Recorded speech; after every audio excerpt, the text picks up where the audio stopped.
Hi,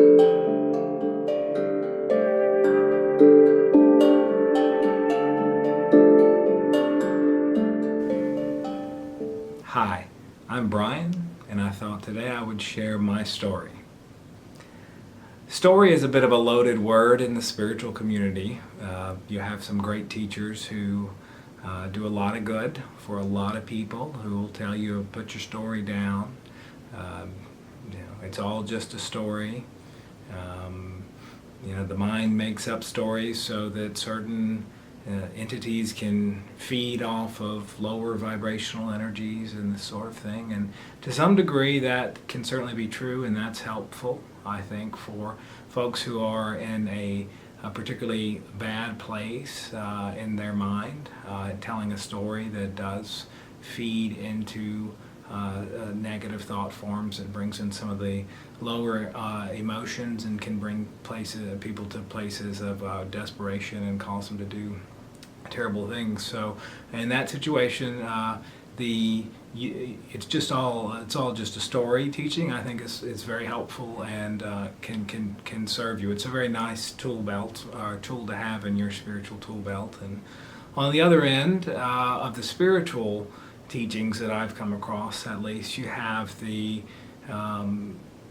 it's all about your story. You're almost on this hero's journey, this Joseph Campbell and the hero with 10,000 faces, and you're Luke Skywalker or you're Frodo from Lord of the Rings, and that's exciting and that's helpful too. But at some point, the ego can take that and become identified with it in such a way that we become overly special, and it makes it okay for us to hurt other people. It really takes us into this degree of selfish behavior and selfish mindset. So to me, that's on the other end of the spiritual pendulum in terms of spiritual teachings and what a story is and how it serves you and is helpful, and what the spiritual community has done with it. I think somewhere in the middle for me has been the best place to rest, so that if I am in a place of too much storytelling, because that's what the mind and the ego and the pattern making machine does, is it tells stories, and that storytelling doesn't feel good, and is causing me to suffer in a way that is not for my own betterment, for my transformation. It's not part of my path, unnecessary suffering. Then it's time to pull out that this is just a story tool, and I do that sometimes. And then on the other spectrum, you'll find yourself sometimes, everything is about what feels good and right for you, and because this is your story, and it's going to work out perfectly as long as you follow whatever emotion feels good, or just check your brain at the door, and doesn't matter if it affects somebody else because they're negatively, because they're some sort of psychic vampire, or it's part of their learning process or something. When I find myself doing that, it's time to back up out of the story and realize, wait a minute, hey, my actions do affect other people. So somewhere in the middle ground, and so is how I like to handle the story, and that's what has seemed to serve me well up until now. So when I say story, I am speaking in a very balanced place, a place where these are the objective events that occurred in my life, and much of it's my perception and take on the meaning of those objective events, and I'm not attached to that perception or take, and I'm certainly open to it changing based on what I learn and how I evolve. And I would invite you to consider your story the same, and if you can find the silver linings, because they're there. If you're in a space of awareness and openness, you can find the silver linings. You can rewrite your story, and I'm speaking as a hypnotherapist here a little bit, and someone who's helped people rewrite those subconscious patterns in the mind and rewriting the story. But it's not something that can be easily forced. So there may be some revisions in some of my childhood story, but most of that's unnecessary for this. Just so for my, just so you have a little background about me. So, I like all of us, almost 99% of us. I come from a traumatic childhood, and have done a lot of healing work around that, and that was with me my entire life. I am currently in my late 30s. And I'm one of the folks who lived out, if you've read the Bible or at all interested in biblical things, and I'm not so much anymore, but certainly was for a little while. The book of Ecclesiastes, I felt like I lived that out. I went in and made my life about accomplishment and attaining things, and ultimately found it all meaningless and found myself in a very, very sad place. I was a very successful young trial lawyer who had accomplished a lot in both the personal and career world. Had a couple of children. Deeply unhappy, deeply unhappy, very unconscious, aware of. So 8 years in the military before law school. That's how I helped pay for college in the United States. And I spent time in Iraq. I was an intelligence officer, so I was privy to kind of some of the ways that our government works, and then having studied studied much of our legal system and politics, and being very disillusioned, and kind of fell into the conspiracy theory realm, which I still dip my toes in that realm from time to time, but I come from a place that's more heart-centered and more about cleansing what I become aware of, and less about kind of feeding the what I call fear pornography, basically. And there's maybe a part of me that wants to eat off of, or something within me that feeds off of this negative, deep, dark stuff, and it can really get ugly. And there's some truth to some of that, but it needs to be approached in the right way so that it's healthy and that it's healing, not just for us as individuals, but also for the collective. But I was there, and I was. Some people would say I was woke when it comes to the conspiracy end of it and all that. But when it came to spirituality, I really was. I was not firing on any cylinders like I am now. I could not imagine someone being spiritual but not religious, and that meaning anything other than they believe in a certain religion. And they just didn't show up to church or whatever, synagogue or temple or meditation, whatever it was. I had read most of the major texts and studied of most of the world religions. I looked at the Tao Te Ching, the Bible, the Vedas, the Book of Mormon, the Bhagavad Gita, if you name it, and if it's mainstream, I've probably studied it, with the exception of all the mysticism stuff and New Age, which I thought was, to the extent that it was even in my consciousness, which is not much, I thought was absolutely insane, certifiable even, which is entertaining to me to think about now. But so I had all that intellectual knowledge, no idea of any sort of spirituality outside of a box that someone had put it in and given to us, and I'd never found it useful. But I did try, because you do find people who it works for them in their way. Like, for example, where I'm from, Protestant, particularly Baptist Christianity is very popular, and most people, it's not really working for them. It's more of a cultural thing. But every now and then you run into somebody who's really living out kind of the core teachings of Yeshua Ben Hur or Jesus Christ, or it depends on which book you read, but and which book was in and which wasn't, and all that went there too. Some people live that out, and that's that higher self vibe you see in them that you want. You see something magic, something special, some love, unconditional love in there. It's just a hint of it. And so where I'm at, I saw that in folks sometimes, and it was through Christianity, and I always thought, wow, I guess I'm just not doing it right. And that's something that Christianity puts on folks around here. I'm not blaming anybody in particular, and that's just how. I'm not blaming anybody at all. That's just how it happens to be. Is if it's not working for you, it's your fault. Very similar to what I call the I want a Ferrari teachings, the law of attraction teachings that are kind of gateways into spirituality. manifestation through the desire for physical possessions that are going to bring happiness. Well, the premise is flawed. Happiness doesn't come from outside, from things that we acquire. Sometimes we have to acquire those things in order to learn that. So I respect that path in some ways, and in other ways I'll be honest and say I lack respect for it, and that I think that it can exploit some people. But similar to Christianity, that teaching will turn it on its user and say, well, it's not, you're not doing it right. You didn't get the Ferrari, it's because you didn't do it right. You're not happy in your life, it's because you're not praying enough, or you don't have enough faith. That's a good one, right? And that leaks over into other teachings as well, but back onto the point. So that's kind of my background: military, trial lawyer, intellectual knowledge of religion, no real knowledge of any sort of spiritual anything. I thought I knew that, but I didn't.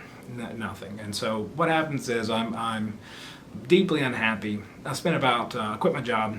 I worked at a big law firm as a defense lawyer, and that can be very unhappy in and of itself. And one day I had enough, and I look back on it now and I understand it's my higher self who took over, but just quit, walked out, and then I spent a couple weeks on the Appalachian Trail, kind of hopping on and off. So I was in nature a lot, and I think that was very important. But I didn't know it at the time, but I was just called to nature. And I'd seen the movie Wild, and this was all happening in late 2015. I had seen the movie Wild, and I could feel, and now I know what my intuition was pulling me to get out into the woods. And so did the nature thing. I had a great time, really just sleeping out by myself, me and my pup. Sleeping in hammocks, filtering our own water, that sort of thing, and just trying to figure out, what the next step was, because I quit a job without another job, and that's the cardinal sin, right? So a friend of mine calls me, and I think this was maybe January, February, something like that, of early 2016. Calls me and asks me to help out, do some pro bono legal stuff having to do with a lease or something like that. No, I think it was covenants in the neighborhood association. I don't know anything about that. That's not my breed of law, but I thought I'd meet with him. It was at a little chain restaurant. Next to it was a Barnes & Noble bookstore. And I got there a little early, and I saw this book. Now, the book was called E Squared by Pam Grout. And it was forward-facing, so it had a cool little cover. There ended up being an E cubed following that, but it was in the spiritual section. I was just walking around, and I'm in a part of the country in the United States where this is pretty. It's a book on metaphysics, or the idea that we create our own realities, or this sort of stuff. This is pretty controversial, a little cuckoo actually, but I, for whatever reason, I'd never even heard of that concept before, and I saw the book, and the cover looked really interesting. I was very drawn to it. I opened it up, and it presented all these scientific experiments about it's one of these law of attraction books. Practice manifesting a small thing, like a yellow butterfly or something. And I looked at it, and it was like, I guarantee you this will work. And so I just skimmed through the pages, and I thought, this is really interesting and a little bit crazy. And I got on Amazon, and I saw the reviews were really good. Recommend that book, by the way. In doing it, I ended up leading a small group later where we did the experiments and kind of reported back, and it works. A lot of it works, and I'm not saying that it's always going to work. I think there's a bigger.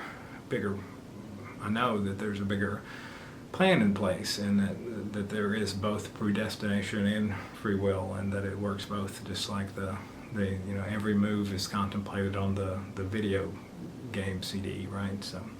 But anyway, so I listened to this book, and I'm driving. I'd never heard these concepts before, and she starts talking about the author, starts quoting A Course in Miracles, which I'd never heard of a good bit. And I'm driving, and I stop in this little residential neighborhood not far from my house. I'm at a stop sign, and she starts talking about, and we all know that we are God. And I'm stopped at a stop sign, and my eyes go out. I can't see, I'm blind when she says that, and there's this opening in me that is, it was unlike anything I've experienced before or since, and it was what I've come to understand now as a download, but this one was massive, and I heard a voice, and it said, "Yeah, you are God." And of course, I thought I was crazy. All of my vision, reality starts going in and out like a radio station. Or not, I'm hearing static like a radio station, and then there's like the emergency broadcast system where it's horizontal lines like a flag or whatever is kind of coming in and out. And for a couple of days I was getting these messages, and I was thinking that I was absolutely crazy. And then I started looking, everything changed, and I started looking at the world around me as if maybe I had something to do with bringing it about. And then I scheduled after tons of what I've learned to call synchronicities flooding in and lots of information and people just showing up in my life, I scheduled a past life regression, and that regression led me out of my own mouth. And this was I'm a quantum healing hypnosis practitioner now, level 2, as of 2019. But this was a Michael Newton hypnotherapist practitioner, and I've trained with under some of that as well. But it was a little more standard. It's supposed to be you go in a sort of a past life stuff, which I had looked at all that. I think the evidence was good for it, but I had an open mind. I looked at Ian Stevenson's work at the University of Virginia and thought the reincarnation evidence was interesting. Open mind about that, but I just felt drawn to the past life, and as I go in and I start talking, and of course I start channeling, and the recording is fascinating. I start talking about I can remember myself as a star. I see all the people in my life, all throughout my life, as stars, and those stars are in the eyes, and you could see them. That's the essence of the person, the spirit, the soul is in the eyes, and it was once a star, and I could still go back there once you go to these places in trance state. It's like little portals you open up and you go back there. But I started talking to myself from another being about how I'm here to help, how I'm not an earthbound soul, how and I have a particular path that I'm on, and of course I give myself lots of guidance. I tell myself to go learn healing work, which I did. I tell myself to go and dance, some sort of strange things I tell myself to do, but eventually I do these things and I get into various circles, but I'm just 3 years later and completely wide open now. Have been to many gatherings with great teachers and great students who are as much a teacher as the actual teacher, and digested the literature. And what I always found interesting, and I'll never doubt, there's no going back in the box now, that we are creator beings. We are so much bigger than this experience. We are here for a reason. We are here to make magic happen. We're here to open hearts. We're here to elevate this planet. And it's so much bigger and stranger than we can possibly wrap our little me minds around. Because the more we come to understand, even through feeling, not even just intellect, the more we come to understand, the bigger the questions are. And so it's just a great journey that I've learned, and that I'm beginning anew every day. And I invite you to join me, and I'll share what I can from my heart to your heart, and we'll see where we go from there. Much love. Thank you.